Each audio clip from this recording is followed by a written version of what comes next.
What's up, wrestling fans, trading card collectors? Welcome to another episode of Wrestling with Cards. Today, Q&A. We got some questions coming in. I've got some comments on some other social media stuff I've seen. So stick around and let's find out, what do people want to know?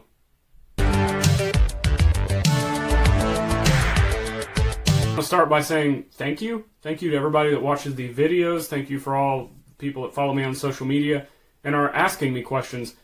Feel free to reach out. I'm always available. It might take me a minute to respond, but I'm going to respond to almost any question that you ask referring to sports cards, trading cards, how to make money doing this, what's the best thing to buy to invest in, what's the worst wrestler in the history of the world that had a card. I don't know. If you know, let me know in the comments what you guys think about that thought. But let's jump into these questions. The first question comes from Thomas on Facebook. I did recently buy a Stone Cold vintage trivia card. Can you let me know if you think these types of cards are worth investing in? So I'm going to tackle this question from two different angles. So the first, let's look at this specific card. This is the 98 card he's referencing. And my answer is yes, right off the bat. I believe in any Steve Austin card from the 90s. So we're talking the 91 Chromie all the way up to like the 98 comic images. Any of those cards I think are fantastic. You know, later on, I mean, if you want to go buy a Transcendent Auto, sure. But a lot of the more modern top stuff, or we've seen some of the leaf metal stuff, it's okay. You know, if you like Steve Austin, a lot of that stuff could be limited and numbered, parallels, whatever. That's okay. But then there's a lot of like just base junk legend stuff that Topps has put out in more recent years of Steve Austin. So stick to those 90s cards. Again, why am I so bullish on Steve Austin? He's one of the biggest drawing wrestlers ever. Top 3 for sure. He's an icon, pop culture. He's had his own TV show. He's had his own beer. Everybody remembers the Attitude Era, one of the biggest booms in wrestling history.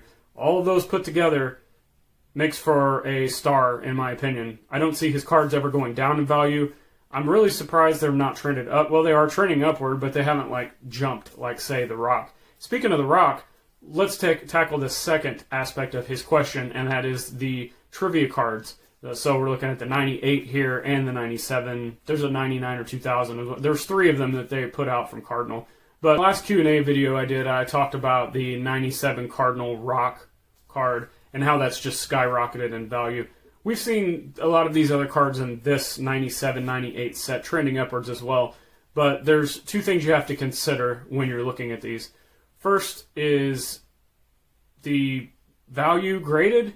So we're seeing specific guys going up in value. So you got to be very careful what you're buying in this.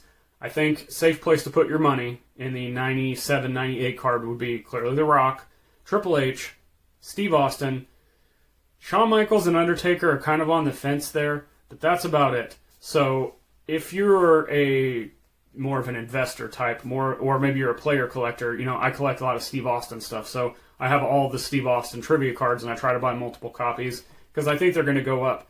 But then maybe, you know, you're a set collector. So if you're a set collector, you're going to want all of these regardless. There's all these other cards. There's the Godwins, Jerry Lawler, which is a legend, and his cards aren't going up. I don't understand. You've got Fake Diesel, who is Kane, one of his first the only character card of Fake Diesel that I know of. So you've got all these other cards. Well, why are they not going up in value?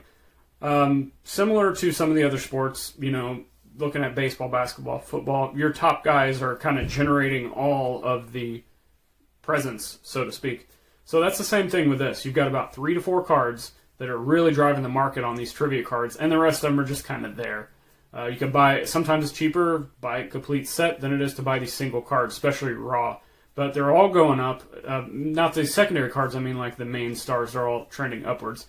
So you kind of have to look at it that way. But another thing you could look at, and this is where people can really make their money if you're right, and that is kind of prospecting on these lower end guys, you know, buying the Jerry Lawler card, the Bret Hart card for $5-10, and seeing, you know, getting it graded. Does that go up? Is that a quick flip? Is that a long-term investment? I don't know.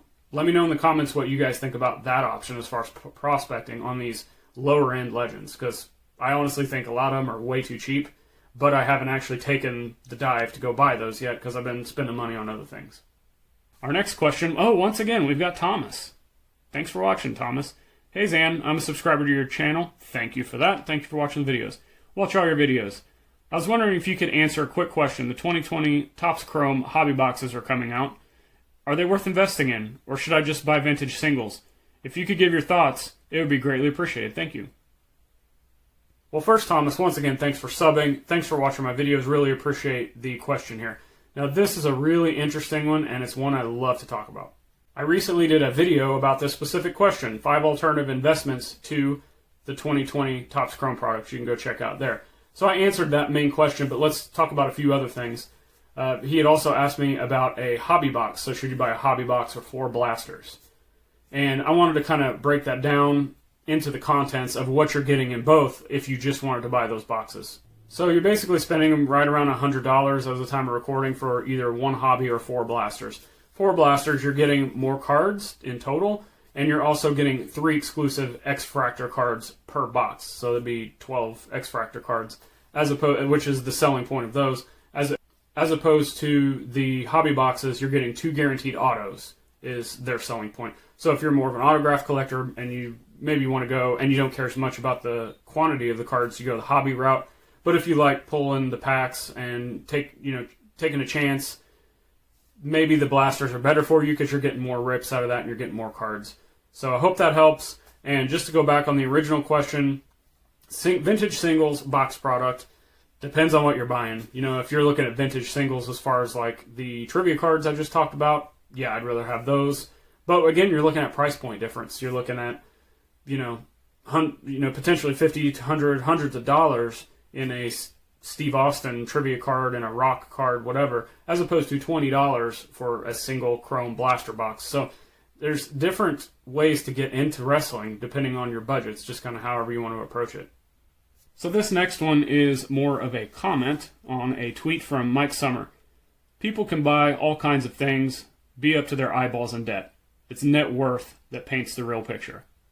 Couldn't agree more. Love Mike's content. You can go check out the Wax Packs Sports Card Minute podcast. Go check him out on Twitter, Instagram. Follow him on all platforms. Now, I think this is a great thing to keep in mind, what he said, as you kind of navigate the hobby. This isn't a financial show by any means. I'm just trying to give you a perspective that you can look at. One thing that I've seen in the hobby is a lot of these people flexing their cards. You know, they fan out all their Lucas or their Giannis or LeBrons, whatever. I think it's cool. I love those cards. I don't follow some of the more modern sports as well as I should. But if I see cool cards, I know cool cards. If I see cool vintage cards, like a PSA SGC1 Kareem Abdul-Jabbar, like, cool, that's awesome.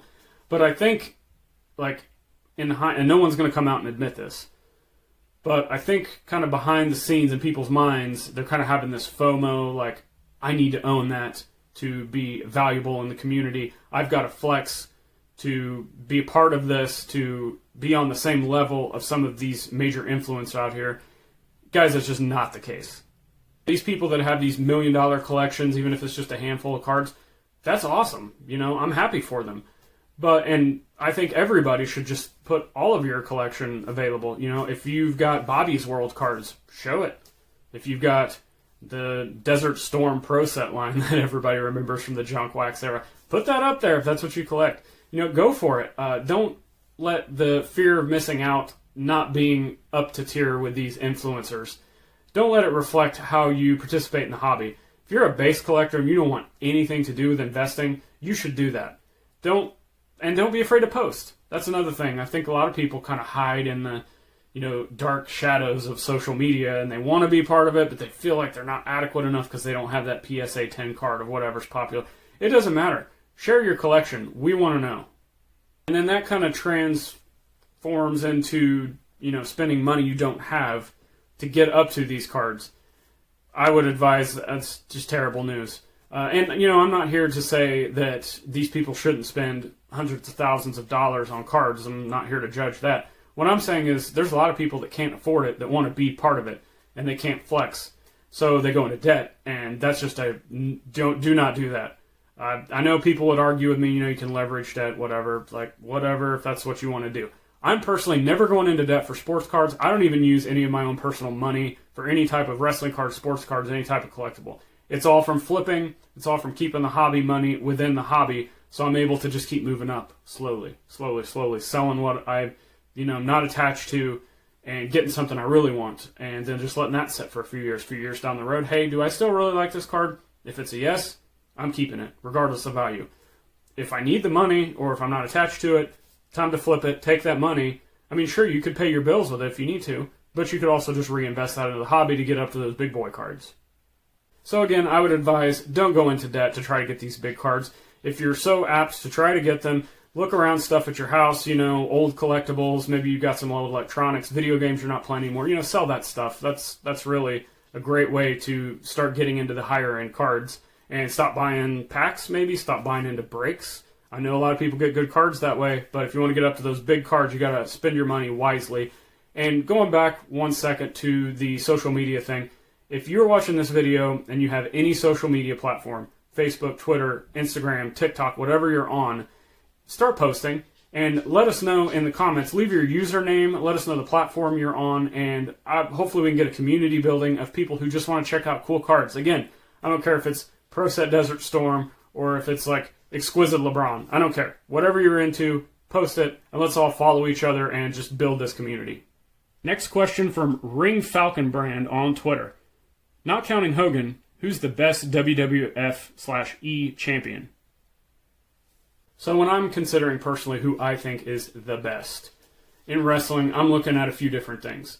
I'm looking at drawing power, who was on top when the wrestling boom was at its highest peak, who's drawing the most money, who's selling the most merchandise, who's talking me into the building, who's convincing me to spend my hard-earned money on a pay-per-view instead of spending on sports cards, who is making me want to tune into TV each and every week, every Monday, every Thursday, every Wednesday, every Friday. Who is that guy that I just can't miss, that's driving the market, so to speak? And for me, that's clearly Steve Austin.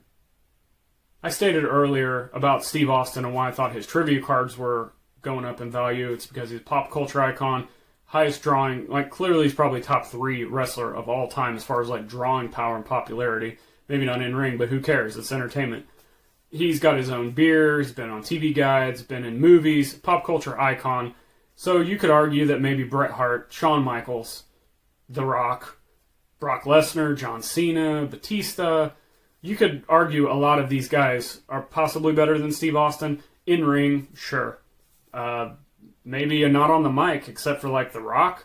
He's really good on the mic, but Steve Austin, if I saw him on TV, I was glued. I wasn't turning the channel. I knew he was going to say something that was going to be funny, shocking, awesome, something. So this is an easy question for me. Steve Austin would be, besides Hogan, the best WWF/E champion ever. Hopefully I answered some questions for you guys, maybe that didn't even answer. If you have questions, leave them in the comments. They could be featured on this show in a next Q&A video. Hopefully I helped you guys out. If you want more information on awesome wrestling cards, hit the video on the screen, and I'll see you in the comments.